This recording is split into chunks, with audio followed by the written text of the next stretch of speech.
Problem से solution तक, astro तक, नो योर फेट।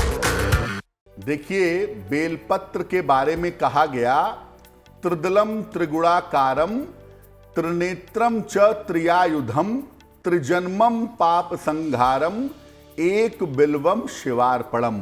3 जन्म के पापों का नाश कर देगा अगर आप एक बेल का पत्र भगवान शिव को समर्पित करते हैं। और सावन के महीने में बहुतायत में भगवान शिव को जल और बेलपत्र अर्पित किया जाता है। इसकी महिमा क्या है? बेल नामक वृक्ष की पत्तियों को बेलपत्र कहा जाता है। 3 पत्तियां एक प्रकार से जुड़ी होती हैं और इनको एक पत्ता या एक बेलपत्र माना जाता है। भगवान शिव की पूजा में बेलपत्र के अद्भुत प्रयोग होते हैं और भगवान शिव की पूजा में बेलपत्र का प्रयोग बहुत ज्यादा होता है। बिना बेलपत्र के भगवान शिव की पूजा सामान्यतः संपूर्ण नहीं हो सकती। जल और बेलपत्र ये 2 चीजें ऐसी हैं जो भगवान शिव की पूजा में सर्वाधिक इस्तेमाल करती हैं, आसानी से उपलब्ध होती हैं और इन चीजों के प्रयोग से आप भगवान शिव की पूजा कर सकते हैं। बेलपत्र के दैवीय प्रयोग के अलावा इसके चमत्कारी प्रयोग तो होते ही हैं, इसके औषधीय प्रयोग भी होते हैं। इसको प्रयोग करने से तमाम बीमारियां गायब की जा सकती हैं। तमाम बीमारियों के मामले में बेलपत्र का प्रयोग होता है। सावन के महीने में भगवान शिव की पूजा बेलपत्र के साथ अगर की जाए तो इसके चमत्कारी परिणाम मिल सकते हैं। यानी बेलपत्र की मुख्यतः 2 चीजें महत्वपूर्ण हैं।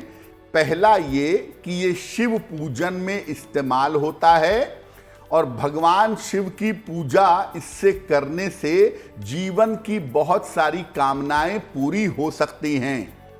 और शिव पूजन के अलावा बेलपत्र का औषधीय प्रयोग भी है, मेडिसिनल प्रयोग भी है, जिसको करने से स्वास्थ्य की बाधाएं निश्चित रूप से दूर हो सकती हैं। तो बेलपत्र एक बड़ा कीमती पौधा है, बड़ा कीमती वृक्ष है। इसकी पत्तियां बहुत ज्यादा कारगर होती हैं, बहुत ज्यादा प्रभावशाली होती हैं। इस ऐड को स्किप करना तो बहुत मुश्किल है, पर लाइफ की प्रॉब्लम्स का सोल्यूशन ढूंढना आसान। प्रॉब्लम से सोल्यूशन तक, एस्ट्रो तक, नो योर फेट।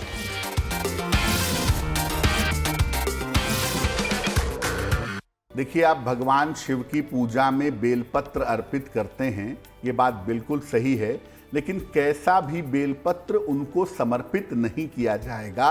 किस तरह का बेल का पत्ता होना चाहिए और इसको किस तरह से प्रयोग किया जाएगा ये भी जान लीजिए। एक बेलपत्र में 3 पत्तियां होनी चाहिए, एक ऊपर की तरफ और 2 अगल बगल में। पत्तियां टूटी हुई नहीं होंगी और पत्तियों में छेद भी नहीं होना चाहिए। बेलपत्र जब भी शिव जी को अर्पित करेंगे, चिकनी तरफ से ऊपर वाले हिस्से से इस तरह से अर्पित किया जाएगा। अगर आपके पास बहुत सारे बेलपत्र नहीं हैं और आप बहुत बार बेलपत्र चढ़ाना चाहते हैं, तो एक ही बेलपत्र को जल से धो करके आप बार बार भी शिवलिंग पर चढ़ा सकते हैं। और याद रखिए, बिना जल के बेलपत्र अर्पित नहीं किया जाएगा। जब भी बेलपत्र अर्पित किया जाएगा, साथ में जल जरूर अर्पित करेंगे। सामान्यतः एक बार में कम से कम 3 बेलपत्र या 9 बेलपत्र या 11 बेलपत्र अर्पित करने चाहिए। और एक एक करके जब आप बेलपत्र अर्पित करेंगे तो हर बेलपत्र पर आप कहेंगे नमः शिवाय, नमः शिवाय। ये एक एक बार बोलते जाएंगे और एक एक बेलपत्र शिवलिंग पर अर्पित करते जाएंगे। और सबसे अंत में जल की धारा चढ़ा करके तब अपनी पूजा संपन्न करेंगे। एक साथ बहुत सारे बेलपत्र अर्पित नहीं करेंगे, थोड़ा समय निकाल कर जाइएगा और एक एक बेलपत्र एक एक करके शिवलिंग पर अर्पित करिएगा, आपके लिए बहुत अच्छा रहेगा। एस्ट्रो तक ऐप पर आपको मिलेगा भविष्य से जुड़े हर सवाल का जवाब। डाउनलोड कीजिए एस्ट्रो तक ऐप और चुटकी में जुड़िए इंडिया के बेस्ट एस्ट्रोलॉजर से।